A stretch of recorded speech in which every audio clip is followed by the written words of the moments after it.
Thanks for joining us today. I'm Gerald Loden, Superintendent of Nixa Schools, and I have with me Dr. Ashley Copley and then Ms. Brooke Gant. And we're here today in our first Learning with Loden. And I'd like to just share that this is a new format for us, and we'd like to have feedback on our Learning with Loden podcast. But some of the things we're working on is just trying to have a podcast that is very simple, very raw, unscripted, and with very limited amounts of editing, so you can just hear our discussions about the things that are going on around Nixa Public Schools and our community. And today we're going to share about One Nixa.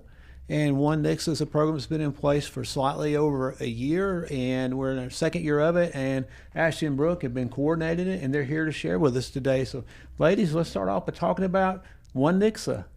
All right, so I believe that One Nixa may have come from your crazy brain and great ideas, and this was one of them that we just latched on and ran with. When you said, I'd like to start some community classes, we're like, how soon? Let's get this going. Oh, you guys have started, well, let me say, over the last year, it's amazing how everything has evolved in such a fast pace, and we have great connections to our community partners, and a lot of people are showcasing their talents. It was kind of exciting because when you first brought it to us, we were like, where do we even start? Because there's so much. And so we just started with our connections of people we already knew. And so, of course, you know what you go to your friends and your family and you beg. And so it was kind of fun because it opened up just some authentic things to finding people's passions and things that they were interested in, not just teaching, but also learning. And so it's been fun just to figure out all the needs of our community and the wants and the desires, but also all the talents, the hidden talents that we have. So if you're watching this and you do not have a clue about One Nixa and haven't heard anything about it, at the nuts and bolts level, what is it? I would say One Nixa is a way that we can bring our community together. It doesn't matter if you're 2, it doesn't matter if you're 99. We want to open our doors for everyone. We want people coming in and sharing their talents with us, but we also want to be able to introduce our community to a skill or a talent or a topic or provide them with knowledge within our school buildings. So how are they showcasing their talents?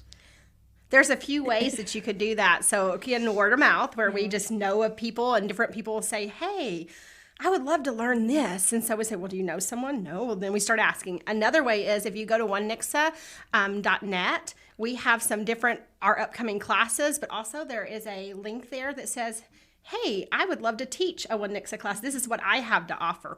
Or this is something I'd be interested in taking. So they have an opportunity if they go to our website just to fill out a quick form and get us, and we'll get right back to them and see how we can make that work. So One Nixa is classes that are being taught, and they're being taught by community members. And of course, we'll have some educators, but we have community members showcasing their talents.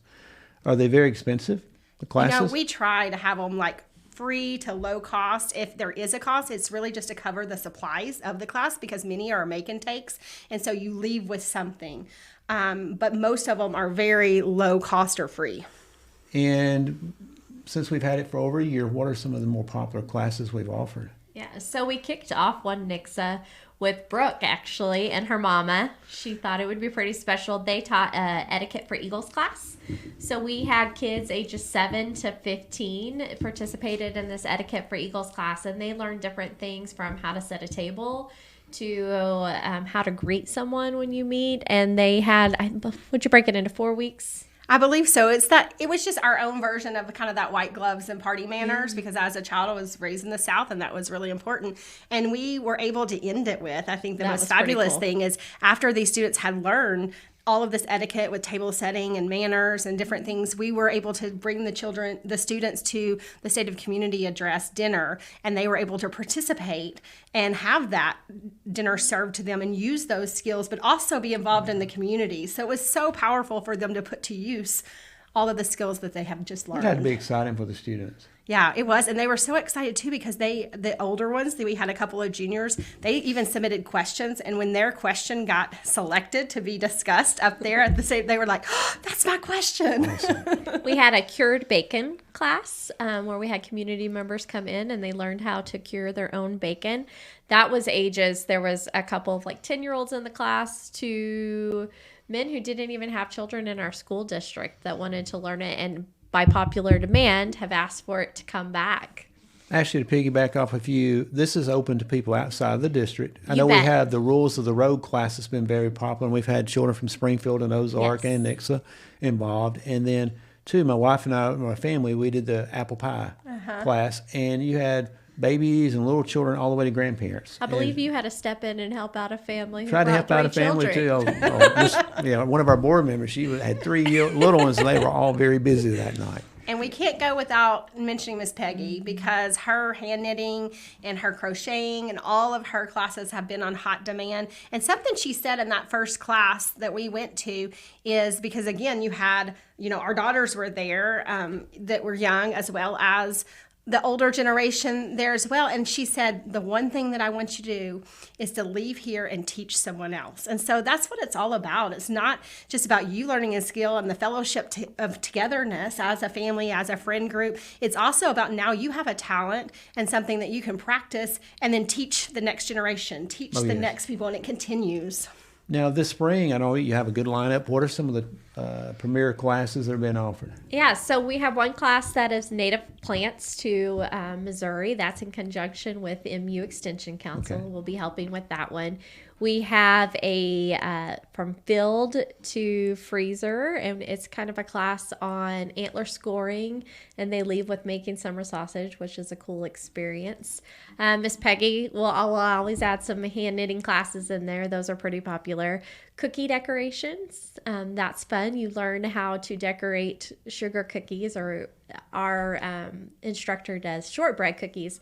What's really cool about that one is I thought I will never learn how to do this, and my cookies were actually kind of pretty. So we have it's people fun. watching that want to learn about cooking. We've had apple pies. We've had a Yeah. couple of chocolates classes. Now we have cookies. Yeah, we And just guess what? We've been being asked for a long time for sourdough. And so Oh, it's coming. we have our we found that instructor. So that's going to share the sourdough tricks and trades, and you'll leave with the starter kit. Will good bug, bad bug be back this we year? hope Good Bug Bad Bug is That's back. great if you're going to be planting a garden in the spring. We do have preparing your soil to plant. So Okay. if you're trying to get your garden started, they're going to come and help us prep our soil for that. Bike night. Kids bring their bicycles. We open up one of our school parking lots, and they learn about bike safety, and they get a that's helmet. great.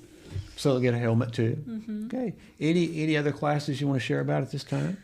I think that Sucker Days, we're going to be doing something on the history of Sucker Days. We're getting all across Christian County, all of our historians and experts that have been a part of that and making it a success. We're going to do a class about just the history of Sucker Days. So that one I'm really excited about attending. Yes. And we had one similar, but it's on exploring the parks of the United States. It was a last year, national too. park. Okay, so that kind of covers one Nixa for today. So if any of you want to be an instructor, we're always looking for new talents and new opportunities. So please reach out. And the list of classes are always evolving, so go to onenixa.net and you can look at the list. If you have a passion or a talent, one of the primary purposes of it is to connect our community to our schools. We have a lot of folks that live in Nixa or moved to Nixa or may have grandchildren in the schools or just love Nixa and you've never been in the schools. And this is a good way to see the resources that we have in place. And we actually, with our last bond, renovated our in the days of old home ec center at the junior high. Now it's very nice. We have a lot of classes there, and we'll have a room at our new Apex at the high school that will hold over 100 people that we'll have classes at too. And that's one thing I've learned is having places to train people is hard. So with the bond dollars, we're able to do that also. But thanks for joining us today, and please look forward to more learnings with Loden in the future. And if you have suggestions for shows you'd like to learn more about our schools and our community, please let us know.